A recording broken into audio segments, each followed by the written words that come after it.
клик. Само еден клик. И во тој еден трепет од секундата започнува едно цело невидливо патување.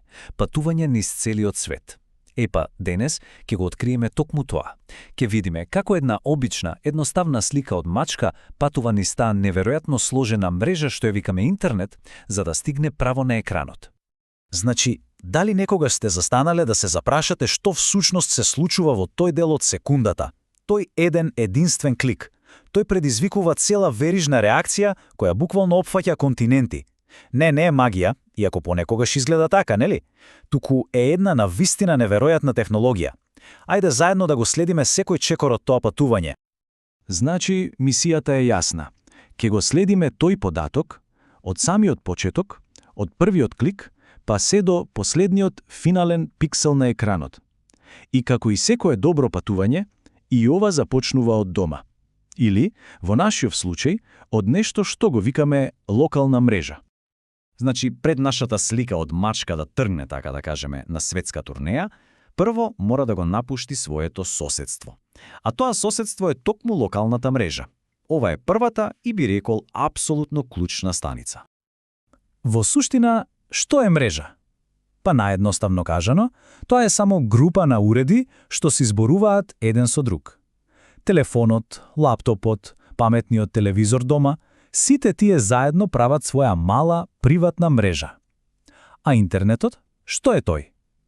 Па тој е всушност само една гигантска, глобална мрежа составена од милиони и милиони вакви помали локални мрежи, сите поврзани заедно во една целина.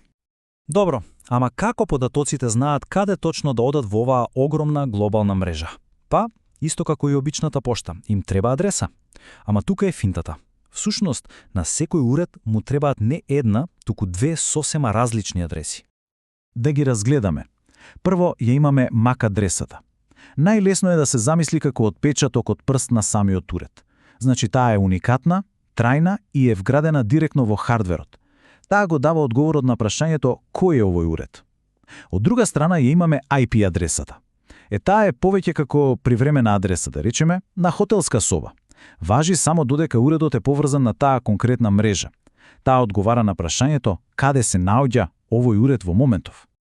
Еве, оваа табела ги сумира баш тие клучни разлики.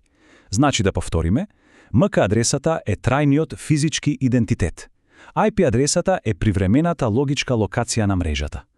Просто кажано, едната вели кој е уредот, а другата каде е уредот. И токму оваа двојна идентификација е тоа што овозможува целиот систем да функционира толку беспрекорно.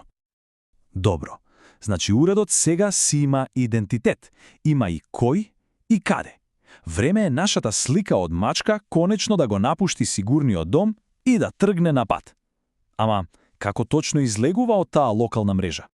Првата станица е свичот. Замислете го свичот како поштар во една зграда. Тој ги знае сите станари, односно сите уреди по нивниот уликатен отпечаток по MAC адресата. И негова работа е да ги доставува податоците само внатре во таа зграда, до точниот стан, односно до точниот уред. Арно ама, за податоците да излезат од зградата и да тргнат понатаму, им треба рутер. Рутерот е портата кон надворешниот свет. За разлика од свичот, кој работи само со MAC адреси внатре во мрежата, рутерот гледа каде треба да оди пакетот надвор. Тој ја чита IP адресата на дестинацијата и го испраќа пакетот на, така да кажеме, глобалниот интернет автопат. Сега, замислете го тој интернет автопат. Тоа е едно неверојатно хаотично место. За да бидеме сигурни дека нашите податоци нема да се изгубат или да се оштетат во тој хаос, потребни се, сообраќајни правила. Во дигиталниот свет, овие правила ги викаме протоколи. И тука на сцена стапува најважниот протокол за нашето патување, TCP. Може да го замислите како дигитална препорачана пошта со повратница. TCP е тој што гарантира три клучни работи. Прво, дека податоците воопшто ќе пристигнат, второ, дека ќе пристигнат без никакви грешки и трето, дека ќе бидат составени во правилен редослед.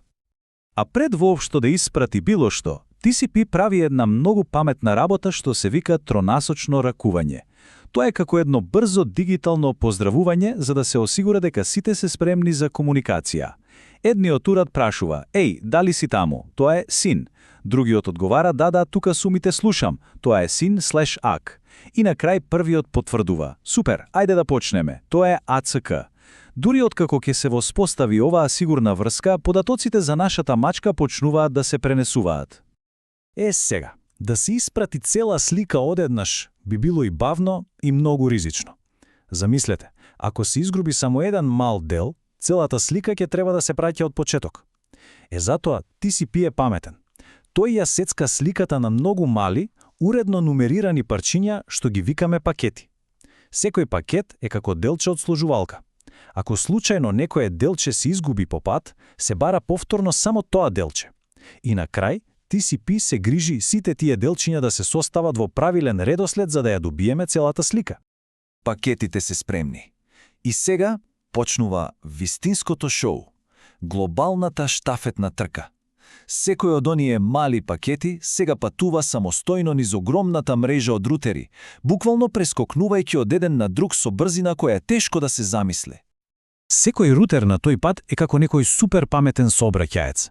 Во дел од микросекунда тој ја чита IP адресата на пакетот, одлучува која е најдобрата, најоптималната следна станица и веднаш го препраќа понатаму.